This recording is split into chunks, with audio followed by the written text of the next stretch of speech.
implies profit maximization. Many would say that profit maximization is achieved by reducing costs.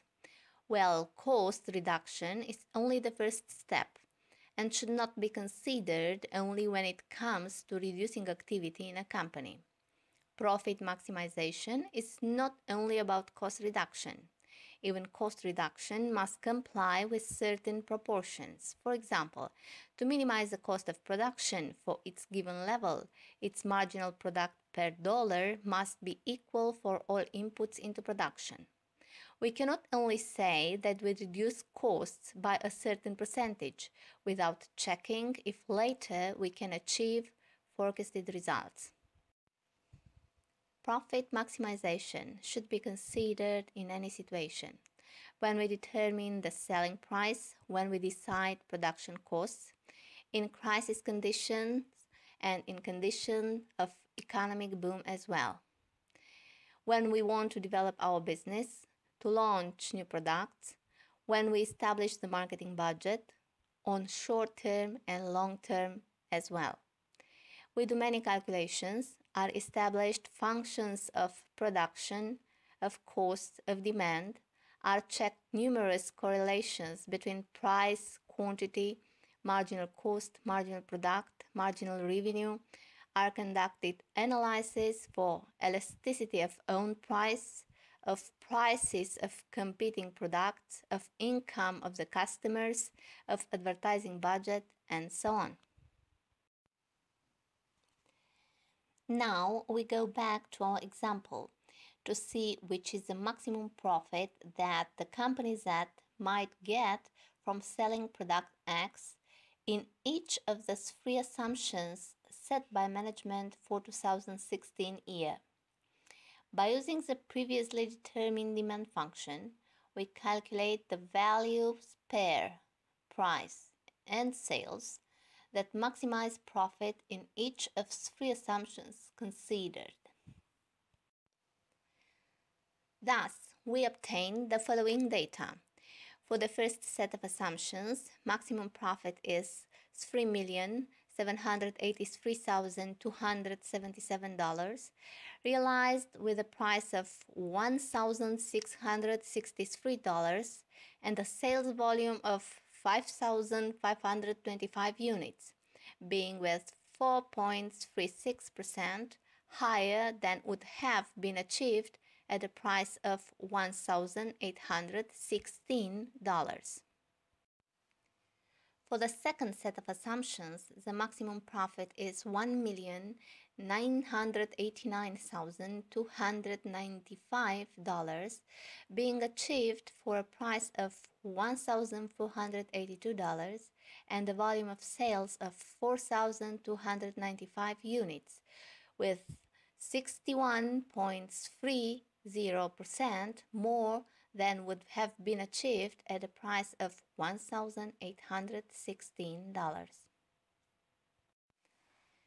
For the third set of premises, the maximum profit is $2,449,312, being achieved for a price of $1,524 and a sales volume of 4,578 units, with 30.91% more than would have been achieved at a price of $1,816. As you can see, in each set of assumptions, the maximum profit is achieved for a sale price and sales volume different from those obtained at the price of $1,816, which was set initially. In each of assumptions considered, the price that maximizes profit represents the maximum price customers are willing to pay to achieve the sales volume that maximizes profit. To see this, we complete table function data obtained by applying the demand function in relation with the conditions established for each of the three assumptions: marketing budget, average salary, the prices of the two competitors, and we illustrate graphically the profit.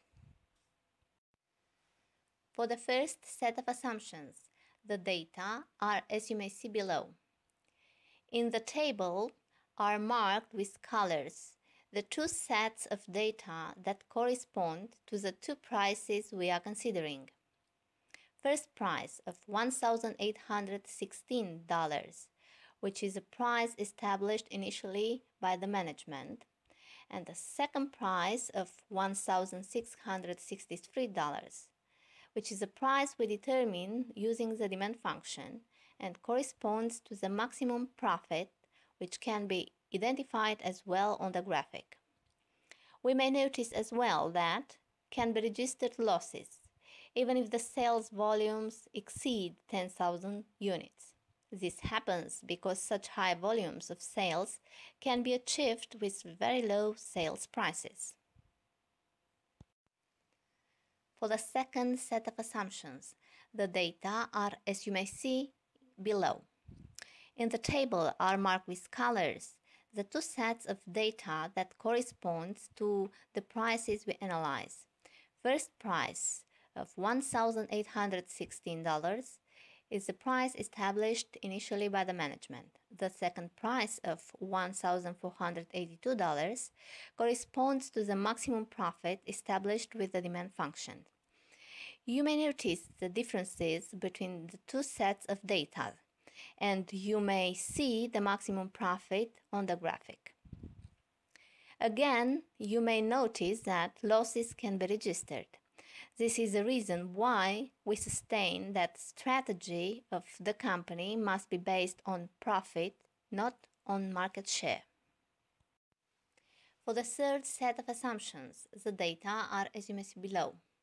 In the table we marked with yellow the data which corresponds to the price of $108,016 established initially by the management, and with red the price determined with the demand function, which corresponds to the maximum profit. You may notice as well the maximum profit on the graphic. The higher the sales volume, the lower is the sales price, and of course losses can be registered. As you can see, it is very important to know the demand function, what factors are acting on the market, and how much influence the sales and profit, and for what values of the selected variables it is obtained the maximum profit. Companies that, in our example, took into account for 2016 a price of $1,816 and maximum profit is realized for a price of $1,663 for first set of assumptions, $1,482 for the second set of assumptions, and for $1,524 for the third set of assumptions. If there are no restrictions related to the resources needed to achieve such sales volume, for example, can be produced and delivered 5,525 units. You have sufficient storage space. Your employees are able to realize that sales volume. And if the maturity of the market and the specific of your industry allow these results, all the efforts should be directed for maximizing the company profit. Similarly, we can make quantitative estimates of sales at introduction of a new product or service on the market. We can calculate the discount you should give to your customers to achieve a certain sales volume.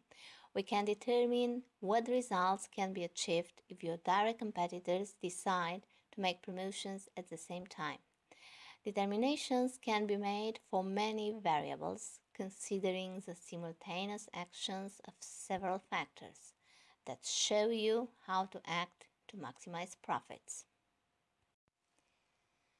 No less important is to know the market you are active on, to track the results in relation to direct competitor actions, and any changes in the economy or any legal constraint, time limitation, budget restrictions coming from the authorities, financiers, or other decision-making party.